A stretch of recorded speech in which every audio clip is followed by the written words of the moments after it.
Good afternoon, it's Barbara at Miller's Floral Design. We're going to make a pumpkin arrangement today. And as you can see, we've carved it out. I'm sure you all know how to carve it out. Ben, my son, did this for me because you need a bit of muscle power. Then we're going to put a piece of oasis which I've had soaking for about 20 minutes. And I've just taped it to a bowl so it just sits on the top of your pumpkin. Then the top that we've carved off, we've just skewered it with 2 sticks to secure it into the oasis. So I like it like just a little bit offset, so it looks quite pretty like that. Now the flowers we're going to use today, I've got Thistlepsia, which is a lovely green, lime green foliage. Then we've got some really vibrant, I just thought I'd add a bit of vibrancy to it. So I've got the cerise carnations, orange euphorbia, purple lisianthus, or eustoma as some people call it, some purple clematis, and some nice foliages, the pastiche, and I've got some nice berries to make it look really autumny, which are the hypericum berries. So basically, first I'm going to go around, putting the oasis, popping the greenery in, and look how lush it looks against the nice oranges. Just gently push that in. I suppose if you wanted to do, you could actually make a face on it as well, but probably you wouldn't be able to put a candle in it because it would get too warm for the flowers. So I'm just snipping away at this pastiche, just going all the way around. As you can see, just filling in is like masking the oasis. I love this time of year when all the leaves are dropping and all the trees are changing colour. It's a lovely time of year. But we've had to do it inside today because it's a little bit windy and a little bit rainy outside and we didn't want to get wet. Right, so we're going to put some of the euphorbia in. This is gorgeous for kind of trailing over. As you can see, I've got like different shapes of flowers. That helps. You know, small flowers. Then we've got some large ones with the carnations. I'm just getting it trailing down the pumpkin. I also put some a little bit higher up. So that's it at the moment. Just coming round. Just finish off. I usually kind of try and put all one flower in at once and then just evenly interspersing it around the arrangement. It's nice to do it from all sides, so if you're having a little party, if you can have a little party, you know, your guests can see it all the way around. Then I'm going to put a couple of the really nice large cerise carnations. They're gorgeous. Look, you would never think of putting those colours together, but they look really striking. Then I'm going to put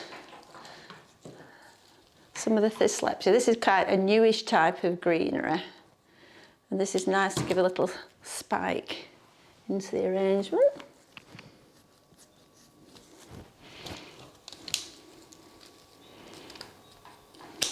Give it a little bit of height at the back.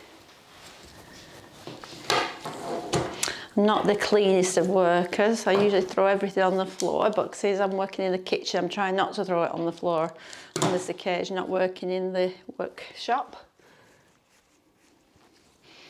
Then I'm going to put a little bit, I'll just show it around the back there now. So it's giving you shape. And I think we're going to go for the lovely clematis. Give it that really vibrant look. This is nice because it kind of flows nicely.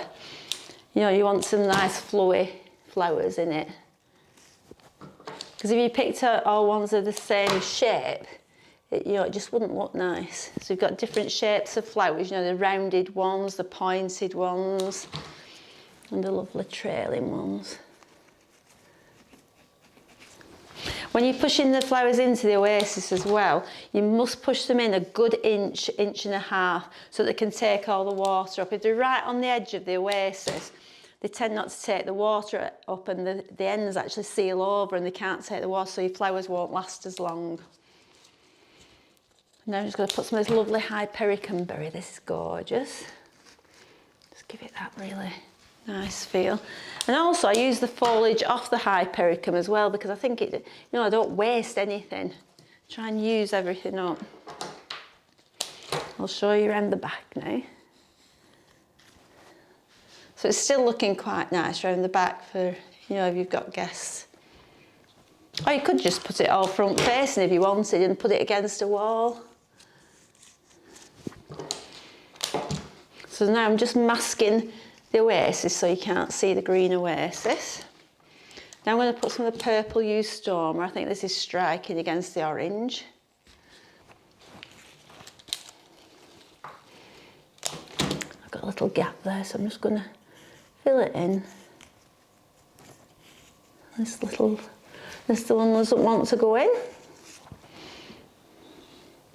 So just keep turning it round and just making sure that you've covered all your oasis. For those that don't know what oasis is, that's the green foam that we actually soak, and then but you must always, so it soaks so the flowers can take the water, but you must make sure that you top it up daily.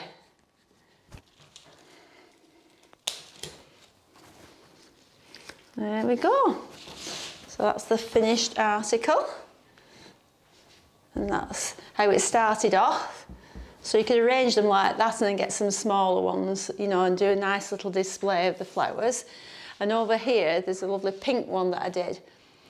This one I've just sprayed with the flower spray paint that's specially adapted for fresh flowers and things like that.